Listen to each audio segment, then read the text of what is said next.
All right, this is Coco, and this is Coco's Roadmap to Success, and Coco is a boy. Now, this is a kind of unusual session. I wanted to go over a lot of things in this session. Coco was underslept, and so he kind of stopped listening, and we kind of stopped interacting with him. He slept. And so I'm just going to go over a lot of basic points and stuff that I want you guys to do in this video so you have kind of a roadmap of what to do. Now, a puppy his size needs to be sleeping about 12 to 14 hours a day. So if there's 21 hours a day and he's sleeping, say, 14 hours a day, that's only 7 hours in the rest of the whole day that he's awake. And so a lot of us, we get our dogs too tired, and that's why they don't listen to us, because they're tired and they're exhausted. They want to go sleep. So if it's been a while and he hasn't taken a nap or it's a busy day, make sure that he has some time in the long-term confinement area. That's what we call the fenced-in area. And so if he's asleep, don't pet him. Don't wake him up. Now, if he's like here and I'm petting him and he goes to sleep, I can keep petting him. But if he's over on that couch, you're going to have to stay with me in the shot, buddy. Yes, I know. You're so cute. I'm not as good looking as you are. I need you in the shot. So if he's on that couch and I ask him to come and he doesn't come, and I again ask him 10 times, he's more likely to not come because he gets more attention. Remember, when it comes to dogs, your attention is like a currency. So every time you say something to him or pet him or talk to him, you're giving him $1. So are we paying him for the things that we want him to do, or are we paying him for the things that he wants to do? He likes it when he gets paid for what he wants, but that probably isn't going to help motivate him to want to listen to you guys. So let me go through some of the fundamentals I go with every dog. We went over a marker word. Marker word is the definition of marker is it's an indicator that tells him he did what you want. Yes is the marker word we came up with. There's a video and an article on marker words. Watch that one. Watch the video because it explains it all in one concise little video. But when you say good boy or good girl to your dog, they don't really know exactly what you mean. If you have a marker word and you loaded it, you say yes, the dog knows what you mean. So what I'd like you to do is grab treats or kibble or whatever he'll eat, say yes, put a treat in his mouth, and then take a couple steps, go in another room, say yes. So I want to know this works in the dining room, the living room, the den, the bedroom, and the kitchen, and everywhere. So that way we can start saying yes when he does the things we want, so that he knows for certain that he did the thing that we want. Sometimes he comes to us, we pet him. Sometimes he comes to us, we don't pet him. For him, he's like, I don't know for sure that you want that. So if we say yes, then that takes away the ambiguity. All right, so the loading exercise, you want to walk around your whole house and say yes, give him a treat in every room of your house. You want to do that about 6 different occasions. Now, once you've got the marker in place and you say yes and he looks up at you, then you know you're done and you can be done loading that. So that's an exercise you only have to do about 6 times, then you're done. Now, we also went over hand targeting, and that was where we chopped our hand, and if he touched his nose to our hand, we said yes. I use that exercise so you can practice the timing of when you say yes. We want to say yes the instant he does the thing. So if we're luring him to sit down, the instant his butt hits the ground is when we say yes, not when we give him the treat. So a lot of times we were saying yes, he was sitting, and we're saying yes as we're giving him the treat. Lure him into a sit, he sits, yes, then I reach and grab the treat and give him the treat. And you're going to still have to stay here with me, buddy. Yes, I know. All right, so, and if he doesn't, then you just find something else to do. So it teaches him that if I do what you want, I get a reward. If I do anything else, nothing happens. You want to shift on this side? You got to stay with me, buddy, but you can be on this side if you want. I'll give you some pets. And he's licking his lips as his way of saying, I want to get down. Probably wants to go over there and pee over there, but we got to make sure that he doesn't get in trouble. Now, the guardians here are doing a good job keeping those baby gates up. Make sure the baby gate's up so he doesn't get a chance to come in this room and have an accident like he did earlier today. That was on me because I came in this room and we weren't paying attention. He snuck off. So if you keep him in a room that you're in with baby gates, then it makes it easier for you to control him and make sure he doesn't have an accident in the wrong place. Okay, so there's a video on hand targeting. Remember, you're saying yes when he touches his nose to your hand. And if you go like this, and don't go like this for him. If the hand is here, he's got to move here. Don't do the work for him. And don't put your hand in front. Your hand is on the left side or the right side, and he's turning and touching his nose to your hand. Now remember, for your marker word, half of how dogs learn is not rewarding when they don't do it. So if he goes like this but doesn't touch, don't say yes. That confuses him. That's us trying to be nice, but we actually confuse our dogs. So if I go like 90% of the way, I still don't get a treat? Nope. I touch it, yes, and then I get the treat. So he's got to do the work in order to get the reward. Now, I use that exercise really primarily just to teach you your timing, but it also helps. You can use that an alternative way of calling him to you. You can use it to reposition him. That's what it's really designed for. So practice that exercise. And again, all these exercises, I want you to pick one. Practice it 1 minute for breakfast, 1 minute for lunch, 1 minute for dinner. Follow the video, watch the video each day until you've gotten through all those steps and you say, boop, and he comes over and touches his nose to your hand. Okay, now I'm going to teach him sit up, down, and stand. And sit up, down, and stand should be the first thing that you teach him. I want you to first load, like I just got done talking about, and then I want you to walk around the house using that sit. Now, that's one of the videos that's going to be linked above. Sit, lay down, sit up, and stand. Now, when we're doing this, we're going to keep the treat up against his nose. So if I'm trying to lure him up and he doesn't track, the lure the invisible rubber band pulls it back to your nose. So the idea is don't tell him to sit. Just lure him into the sit without saying sit. Because we're probably going to say sit a whole bunch because he doesn't really know what it is. So we just lure him into a sit. When his butt hits the ground, we say yes, and we release that treat. Then we take 3 steps away and practice that again. If he doesn't sit, or if then we just take 3 steps away and get him to come to us. Or recognize that the environment's too busy or whatever it is and try practicing a different day. I'd like you to teach him to sit, lay down, sit up, and stand, but mostly sit and lay down are the important ones because we want to basically be able to get him to do those things on cue. So now we go to the door. He wants to go outside. We tell him to sit. We wait 3 seconds. If he sits, within that 3 seconds, we say yes, and we open the door, and he gets his reward of being able to go outside. If he doesn't sit, then we don't open the door. We just sit down. Now, we have to be careful about potty training. We don't want him to have an accident because we didn't let him out the door. But I don't think that's what's going on. I think it's just he's just learned, I just hold out and I get what I want. So you guys are going to have to hold out and let him know that holding out no longer, I will outlast you. So you can do it as much as you want, Coco, but you're not getting out that door until you sit your butt down. But if he doesn't know how to sit, it's not right to ask him that because he doesn't understand what we want. All right, so sit up, down, and stand is one of the things up there. So practice that with your marker word. Don't say sit or down over and over again. Just lure him into the position until it's easy to lure him in the position. Once it is, then you would say sit, then do the lure, then say yes and give him the treat. So we'll only say the cue unless we're 90% certain when I say the cue, he does the action. Now, there's a lesson I go over with all of my clients, which is really, really powerful. You want to get down over here? You got to stay in my lap, buddy. I'm sorry. You're going to go and have another accident. I know. Celebrating is one of the lessons I've been going over with my clients for years. And it's probably the most powerful lesson I cover, but it only works if you get in a habit of doing it. Celebrating is just rewarding your dog when it chooses to do the things that you want without you asking. So every time you're sitting on the couch, and Coco comes up, say yes and pet him under his chin. If he lays down, say yes and pet him. If he gives you eye contact, yes and pet him. If he drops a ball, yes and pet him. Goes to the dog bed, yes and pet him. Outside, you definitely should say yes and pet him. But we're not going to tell him to do these things. We're just going to wait for him to choose to do them. Because if I ask him to do it, then he doesn't want to do it, and I force him to do it, he's not genuine in what he wants to do. But if he comes up and he wants to sit down next to me, he want to do that anyways. I'm just recognizing and letting him know that sitting is a great way to get my attention. Coming is a great way to get my attention.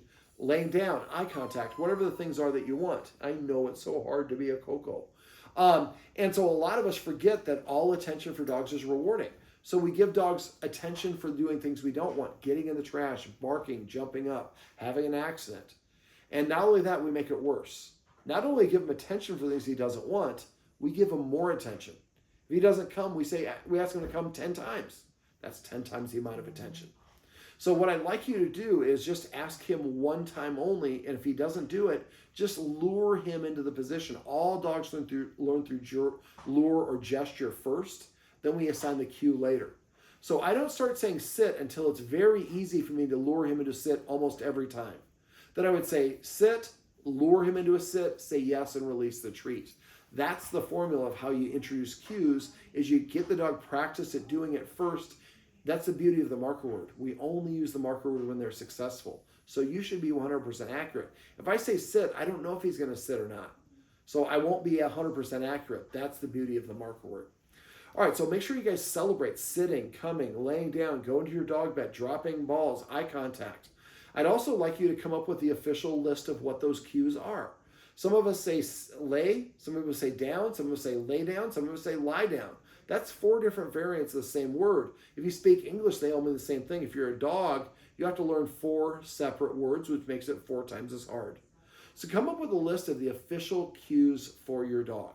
Sit, come, lay down or lie down or whatever it is. And then if somebody in the house is saying, Coco, come here, you say, vocabulary. And the person says, thank you, come. So that way, Coco only has to listen for 1 word. It'll take you guys a couple weeks to get in the habit of doing that, but once you do, you make it easier for him to listen and do the things that you want him to do. We also, something else I also like to go over with my clients is exercise. Now, right now, he leaves food in his bowl. So I talked in the video above about not leaving food in the bowl. Once you get to the point where you can put the food down and invite him to eat, and he comes and eats all the food in the bowl, that's when I would switch to that snuffle mat. That's the video I showed you of the thing with the crevices. So the one that I like is the Rundick, R-U-N-D-I-C-K. You can get it on Amazon. It's a gray, it looks like a floor mat, and it has a picture of a golden retriever eating out of it. Order one of those. Put the food in it. So if you kind of waterfall the food, let it fall from the distance, these are all the tassels. One piece goes here, one piece goes in here, one piece goes here. He has to use his nose to find it, separate it, lick it up, and repeat that 100, 200 times. This makes feeding dogs like a short walk. Now, right now, he goes for, I think you said about 4 walks a day, 5 walks a day, something like that. And the Guardian here is doing a wonderful job of letting him sniff. But one of the things the Guardians wanted to work on was loose leash walking, or teaching him not to pull on a leash. So when you take him outside, I would have a small handful of treats, not in a bag, but in your hand or your pocket. So when you're walking him, have a treat in your hand at all times. As soon as he looks at you, you say yes, and then lower that treat. He comes over and he gets the treat, and then he gets to go do what he's doing again. So I would actually walk him in your house on that leash. When you're outside, there's a lot of distracting things for him to look at. When you're inside, there's nothing very distracting. He's already sniffed it all. So every time he looks at you, you say yes, and you lower your hand. If you watch him right now, the lower my hand goes, the more it gets his attention. Well, right now he wants to go out. But usually I lower my hand and the dog starts looking or comes towards that. So that can be a lure. So the idea is you can eventually teach him to recall as well. It'll be one of the videos I'll link above. But when you teach him that, again, if he does what you want, you give him a reward. If he doesn't, no reward. Now, getting back to exercise, feeding him out of a snuffle mat makes it like a short walk. Exercise or training him, is also a great way to drain energy. So if you're teaching him, 3 times a day is what I recommend minimum. But if you need to burn some energy, go into another location of the house and spend another, instead of doing it 3 times a day, do it 4 times a day. Training is a great way to drain some energy for dogs as well. Especially if the training involves using his nose, like the snuffle mat. So I think that he probably needs a little bit more rest and a little bit more exercise. Now, if you're going to have guests come over, that's a good time to take him out for a walk. Before the guests come over, just make sure he has 10 minutes to rest before the guests come over. Otherwise, he's going to be worse behaved. Now, let me see. I'm trying to think of the other things for you to go over with you. I'm going to have all this stuff linked above. Getting back, I guess, for the walking around the house, if you walk him around the house on leash and every time he looks at you, say yes and lower that hand, he comes back to you. That makes you more valuable. And that gets him in a habit of checking in with you when he's on the leash. So after a while, you'll be able to walk around the house and he's like looking up at you. Every time he looks up at you, you say yes and lower a treat. He walks closer to you. Eventually, when you're on a walk, he's going to stay close to you because you're the giver of all of these treats. But teaching him to walk with a loose leash is pretty advanced. What I'd like you to do first is do the loading exercise. I want you guys to celebrate. Celebrate all the time. Celebrating is just rewarding him when he does the things we want without us asking. But the only time I don't do that is when I'm training him to do something. If I teach him to lay down and he sits, I'm not going to reward him for that because that's confusing for him. So the idea is to help him understand that he needs to do the thing that we want him to do in order to get that reward. Yes, I know. I'm also going to have a video on dog consent. Turning away is a dog's way of saying no. Also, petting a dog on top of the head is not something most dogs like. So he was offering some cutoff signals. I was trying to show them, but I didn't do a very good job. So the video above on dog consent and cutoff signals, watch that, look for the red text above, watch that video. It'll kind of explain how to watch out for when he doesn't like things.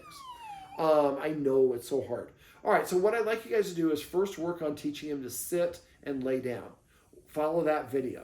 Once you can get to the point where he can sit or lay down anywhere in the house, then you can go to the next one. The next one I always go over is the recall. Now to do recall, you need at least 3 people. That's when we're kind of three of us away. We didn't get a chance to do that because he didn't want to listen because he was full of the treats. He has to be interested in getting some treats. I know you want to get down, buddy. I'm sorry. We're almost done with this one. Oh, thank you. I'm giving some good kisses there. All right. So once you've taught him to recall and come, follow the instructions. Eventually, we want to be able to call him from different parts of the house. Watch the video on potty training. That's not a lesson that you teach him, but it will explain. It's a 3-minute video, I think, or a 5-minute video. It explains all the ins and outs. For 1 week, I want you to walk him outside every time he needs to go potty. And remember, the 3 times he's likely to go. Right after waking up, 3 minutes after eating, 10 minutes after playtime. Those times, take him outside. I also take a dog outside once an hour if I think I'm potty training them. So the more they're in the right place, the right time, the more effective it is. Don't tell him to potty. Just wait. And when he goes potty, say yes when he finishes, and then give him a treat. And if he's not interested in taking a treat, you can just pet him. Just give him all the special love that he likes. Because we want to make sure that he understands that peeing and pooping outside is a great way to get attention. For your long-term confinement area, teach him to go in there. Touch a treat to his lips. Toss it inside. When he jumps inside, say yes and let him lick up the treat. Eventually come up with a word for that. Call it like Hilton. Hilton, toss a treat in there. So eventually say Hilton, and he runs and goes into his room in the Hilton Hotel for little Coco. And so that way, you can direct him to go there. You can use the same lesson for teach your dog to go to the dog bed. So I'm going to go through, those are the lessons I want you to go through kind of in the order. I'm going to put some other ones up in the link, either above. So read this right up. The red text is going to be a link. So watch those links and pick one lesson at a time. I know, buddy. And try to teach him that one lesson until he has it, then go on to the next one. And eventually you'll get to the point where he has a whole bunch of different things you can do. Then you can start incorporating some rules. So if he wants to go outside, tell him to sit. If he sits, you say yes and open the door. If he doesn't sit, you just walk away. Except for don't do that when you're doing potty training because we don't want him to have any accidents. Now the guardian here has been rubbing his nose in accidents. The 2 things you absolutely don't want to do is rub their nose in it or chastise them. Just go clean it up, and the next time just make sure you take him out for potty. All right, I know you're whining and whimpering, so I'm going to end this video because it's just too much for you. Well, this is my little cutie pie, Coco, and this is Coco's roadmap to success. Remember, everything you do trains your dog, only sometimes you mean it.